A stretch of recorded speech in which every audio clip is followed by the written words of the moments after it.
So because it's cold tonight, I actually carry my grass down in this frame at the moment. The larvae doesn't fall out, as long as you don't bang it, everything's fine. So I just got these straight out here, straight into the cell builder I made up this afternoon. In they go.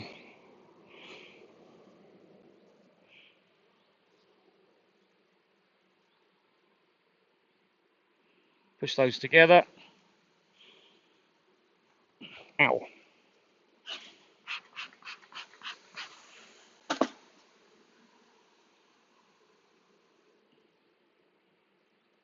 There we are, there's my frame, surrounded by loads of pollen, and I've got this super to put back on top, which is full of bees as well.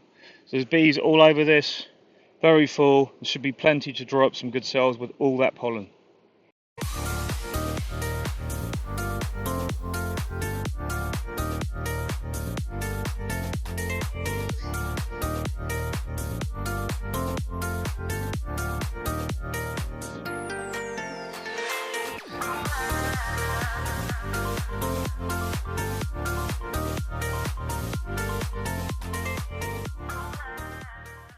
So we are day 3 after grafting live.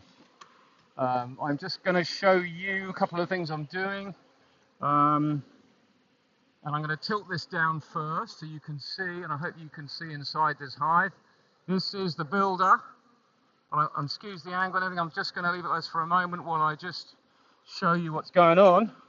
So this is the top of the builder. I've taken off the super, and these bees aren't the easiest to work with. They're fine if you've got gloves on. They're not very nice without gloves, but I just want to show you what I do after I've taken my cells out the bar.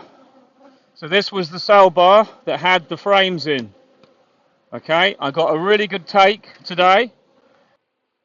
Today's graft was 42 out of possible 56, so I'm pretty happy with that. It should get better, but as I said before, this colony was queenless before when we started it, and now the flow has started, things are picking up. So what I do, I just wanted to show you this most of all, is that I put a loose cover back on my frames. And while I'm waiting to put my queens in, I put the queens on here and the bees keep on feeding them. Okay, they've got nothing else to do, so just keep on feeding them.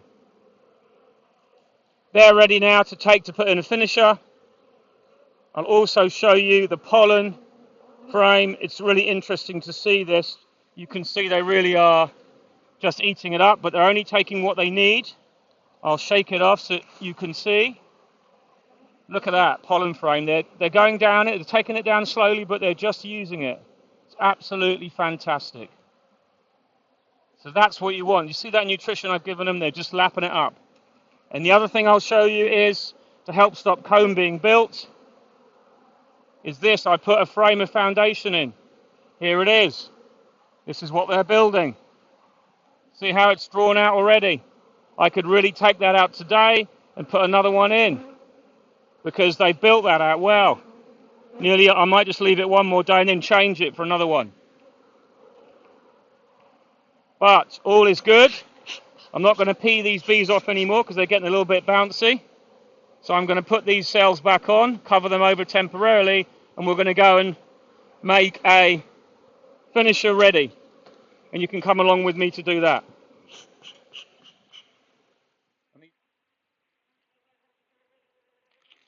So this is a 5/5.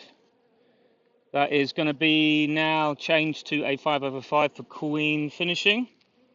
And I'll give you a little update. There you go, that's the entrance way. This was, obviously, that's where that swarm was in the tree. I requeened it, now it's grown super strong. And it's now going to become a 5/5 for that. So I'll give you a little look at this, see how we get on with that. Let's see if I can show you inside. We need to find a queen. I need to find a queen excluder first before I start going. You can see how busy they're working.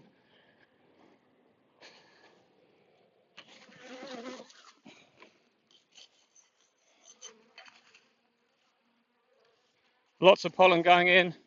Nice little calm, sunny area this. I've had a feeder on. The feeder's full of bees. They're on, the syrup is still there, which is really encouraging. So that's good. I'm going to take this off. See if we can find our queen. When you take this off, if you have a feeder underneath, remember there'll be bees underneath this tray. So always put it on top of something there's a gap underneath so you don't crush the bees. This is pretty awesome. They're building this really well. Now, I only put this in the other day, but the reason why I want to show you this one specifically is because it's a growing colony. There's 2 frames of brood at the top here. But even though, I'll just bring this over so you can see it a bit closer. But even though they haven't built that and that yet, there's basically 5 frames of foundation in here and 3 frames of brood. I'll flick the underneath, you can see. So I put the 3 frames at the bottom. I could have put the 3 frames at the top, well, they're actually older frames, you see. It was a 6 frame hive, not a 5 actually, I apologise. But 1 frame there and 4 at the top, so it was a 6 that gone in. And I could have bought 3 at the top and 3 at the bottom, but I chose to do it the other way around. But as long as there's some brood in here, which there is, and you've got a strong colony, the brood will attract up the bees to where your cells are. So you don't need to really worry. You see there's a flow on. Look at them building that out. That's 2 days. Absolutely fantastic. That's what they want to do, young colony. They want to build wax. They've got a lot of wax builders. So let's have a look at this, see if we can see a queen. Eggs in the cells. Nice, calm colony. There's brood there, open brood. The bees are going to be up here feeding this queen when I find her. So they're going to be feeding this larvae. Whole frame of tiny larvae. Perfect. Perfect to put next to bees that need finishing.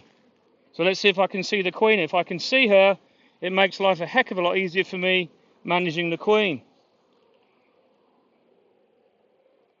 Open brood.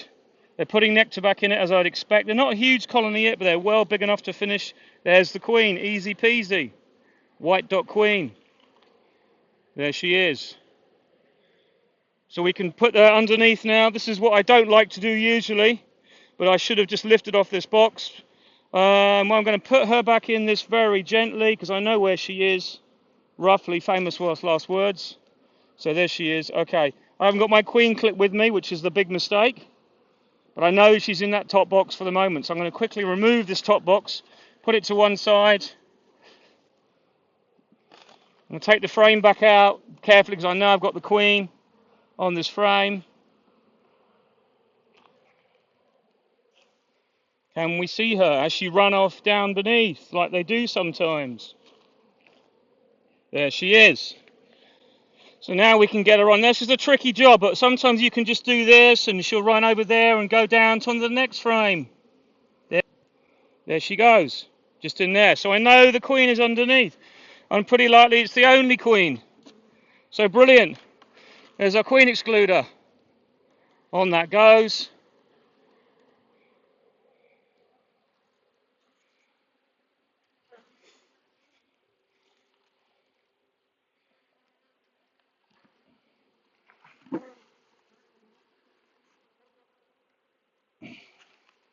There we are. Our finisher is complete. They have room to put honey, they have room to put nectar, and there's larvae at the top where they'll want to finish these cells. So I'm going to go off and get my cells, and they're going to go in between this frame here. And if there's any wax to build, they'll build in the other frame. They'll fit in there quite nicely. Here we are. Here's the cells out the finisher, out the starter I showed you. Whole nice line of them, all been gapped up. Good acceptance.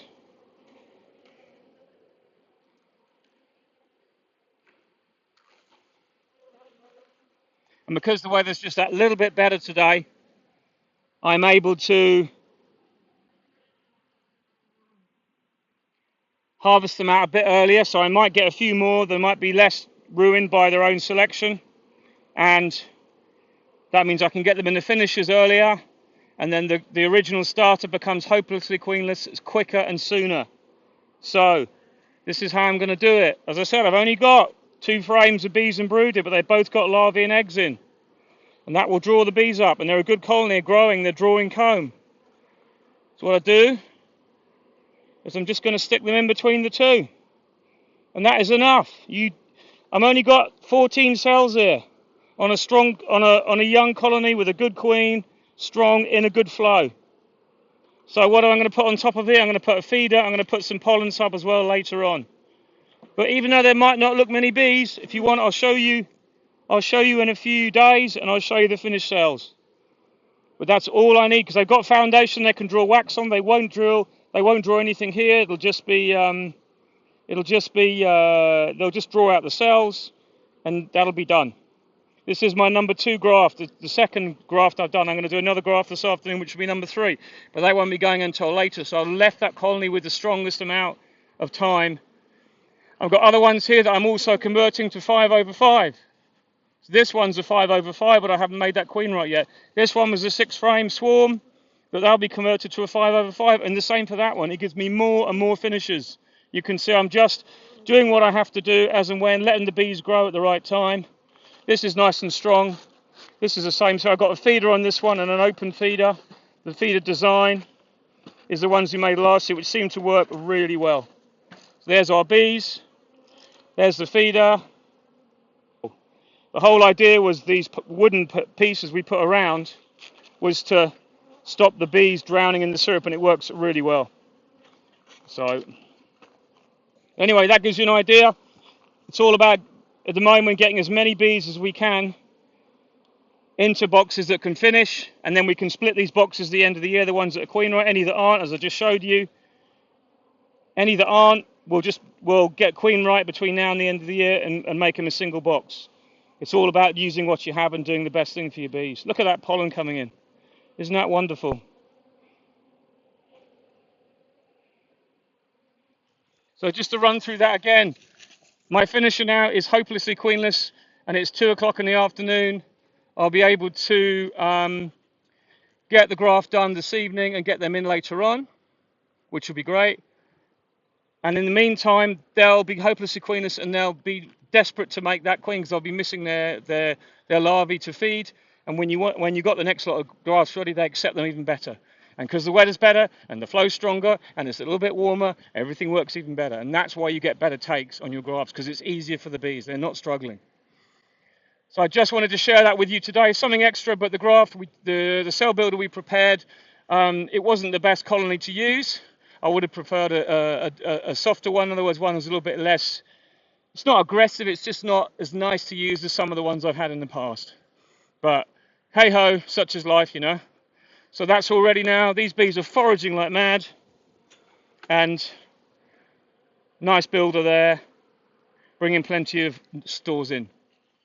So what are my options with the builder now? How many times can I run this?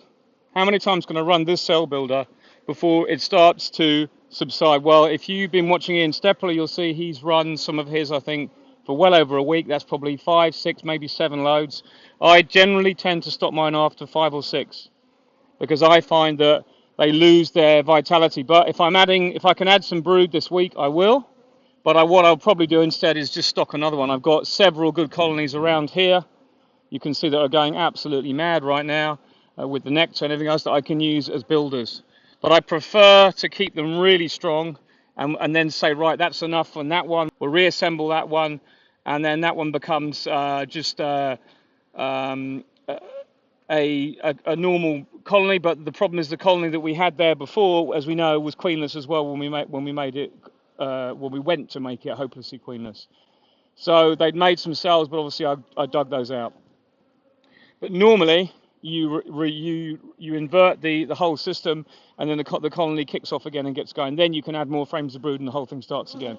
But you do put a lot of work on the queens. There's no doubt about that. But it does its job. That will probably do 4 or 5 loads, and I'll give it one of these queens that it raises, and that will rectify that problem. And it will also give it the genetics I want. So that's the option for me.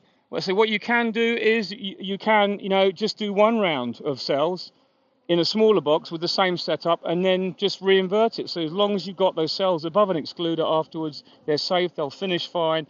You might have 10 good cells. That might be all you need. You might want to make 5, 8, 10 nukes.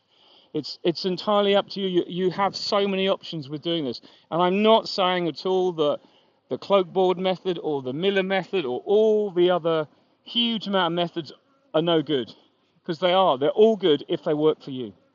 You please have to understand that the way I do it, it gives me a lot of queens very quickly at a time when I need them, and it enables me to draw them all up, and I've got finishers here which work out really well. So for me, it works really well. other people have tried it and they say there's something on the way that they don't like or doesn't work for them. So that is completely true, that some people don't like using a method. You know, I'm just saying what works for me, and I can make a lot of cells very quickly in this method. But this morning I was at the workshop getting ready to do my splits. I'm making up all my nukes that were my red nukes here. The white and red ones, they've all had new frames put in with the partitions. So don't forget, now when we make our nukes now, we're replacing some of the frames in our production colonies with partitions now, and going down from 10 frames to 7 for the overwintering, because it's the end of the season. And that is unfortunately what it is now. It is the end of the season. We're coming to that time where we have to be realistic and get on with that side of things. So I've got as much as I don't think I'm going to do well on honey, I am hopefully going to do well on making nukes and splitting boxes and making queens. So we'll be able to make a load of splits in a timely fashion, give them queens, and I'm going to raise a second batch of queens now. My colleague's going to have a load as well. So we're going to be able to whack out hopefully well over 120, probably 150 nukes for me, and that will keep everything pretty sweet.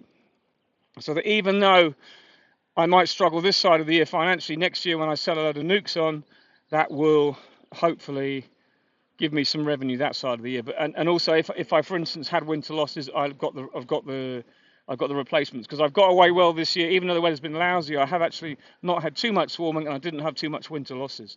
So for me, that's actually worked out really well, my strategy for this year, because it covers bad summers, because you generally can still do some bee work, and thankfully the weather has got a little bit better. Well, we've never had a year like we've had anyway. It's unlikely we'll ever get one again that bad. So there's not much else we can really say other than I've just got to get on with the rest of the things. And now we're on to the next phase, if you know what I mean. We're on to preparing the nukes. I'll be out all next week. I've actually got a bit of help family-wise coming over next week, so I don't have to be anywhere for the whole week. So I'm free to spend the whole week just splitting boxes, which is what I need to do. I mean, it's going to be like hopefully 25 a day, and I'm just going to start at 1 apiary and work my way through. Because I'm also going to, as I said, going to be caging my queens at the same time, and they're all going into these cages, which I think I've talked about before, but if I haven't, I'm trying these new cages. They fit into the frame, which I showed you before, and you then put your queen in that cage. She can move around, the bees can come and go from that cage, but the queen cannot. She's confined. But the bees still have access to her, and they can still feed her and care for her, and it's unlikely you get many swarm cells or supersedure cells on the outside of the frame, because within a very short space, well, for two reasons. Within a very short space of time, the colony becomes technically hopelessly queenless, but they have a queen in the colony still. But I'm going to do some initial checking for cells after 5 or 6 days of putting the queen in this cage, but it's a lot of work. But if they do make another one and she mates, well, I'll find her and maybe use that queen in something else. But what I'm saying is the other queen should stay in the cage fine, but it's unlikely it'll happen. The whole idea then is after 24 days, we can release the queen, and then we've got 5 or 6 days to pass 2 or 3 times with the oxalic acid vapor. And that will kill 98% of the mites in the first hit, and in the second round, it'll kill 98% of the 2% that's left, theoretically. What I'm saying is, for me, I'm not using amitraz this year. I'm not using any other chemical-based treatments. I'm using a physical way of containing the queen. And she then will be released and then lay everything up. But in the days she starts laying, she'll lay very quickly, and the brood won't be capped for, 9 days, is it? And in that time, I'll be able to vape a lot of things and treat a lot of the colonies. So I'll be going into the autumn with clean bees, cleaner than they've ever been, and hopefully better colony life, because the colonies are chemical free. In majority is chemical free, so it's a much better thing as far as I'm concerned. These cages aren't cheap, but they're not expensive for what they are. And if you work out, you can use these year after year. The cost is nothing in comparison to, I think they're about €4 each, these were, with delivery, so it's pretty good. And when you release the queen, all you do is undo that little catch on the front, and then you leave it open and she'll make her way out. But I think it's a really neat idea, and they fit in the frame beautifully. You've seen the pictures I've just showed you just now. They fit in the frame beautifully, and you can leave them in all year round, and also you can use them if you think your queen's going to swarm. You can stick her in that cage and get her over the swarmy period. Okay, she won't be laying when she's in this cage, but it's a heck of a lot better than if you can't make a nuke with her because you haven't got the material, than her going off and leaving. At least you can cut out the swarm cells and cage her, and hopefully she'll get over that swarmy period, then you can release her afterwards. Because once she's caged, you break that cycle. But the whole idea is this is more of a tool to give me a brood break, so that I am going to effectively wipe out a lot of my Varroa. I mean, like 99.9% of the Varroa. And to me, oxalic acid is the way forward. I've used it for the last 10 years, well, probably 8 years, in fact. But I just find that when I use oxalic acid, I have really good years afterwards. And I always say Varroa is a 2-year thing. If you don't control your Varroa well the first year, the second year is pretty piss poor. Last year, I used amitraz and I used oxalic acid at a better time of the year. The year before, when I had a really bad year with lots of winter losses, I didn't get to vape my bees at all, and we had it very, very rainy and wet. This last winter was more mixed, and I got my treatments done earlier, and I had a lot of bees in the spring. Not a lot, I lost about 20%, but that's still way higher than I had the year before, as you know. So it's all very good. I am getting myself ready. I'm going to have to work my socks off for the next 10 days. And like we say in beekeeping, you've got to be there. As much as I'm pretty low and pretty peed off about how rubbish the weather's been, and I've lost probably 2 weeks of nectar, and I'm probably going to have a very small harvest, at least my bees are good, and at least I've got the opportunity still at my disposal to make a lot of nukes very quickly. And I will be able to profit from what's remaining. I've got all the equipment, I've got the knowledge, I've got the ability, I've got the time. There's no reason why I shouldn't make a lot of nukes. Obviously, if the weather went terrible again, that would be the downfall. If I didn't get nukes mated, that would be a problem. But I'm being positive. I could technically buy more queens in, but I don't think that's necessary, and I can't afford it anyway. I've got to be very careful with the purse strings now. Buying queens, as much as the queens are a fantastic product for a really good price in a timely fashion, and they arrive within 2 days of being packed, it's absolutely amazing. I just literally cannot afford to buy queens. And I can make as good at ones as I can get because I've got great breeder queens and they produce really well. I bought those queens early, so it's given me that help to get my numbers up, which I really did. It was a great asset, and it's helped me a huge amount. But until then, take care, be well, and catch you again soon. Bye-bye.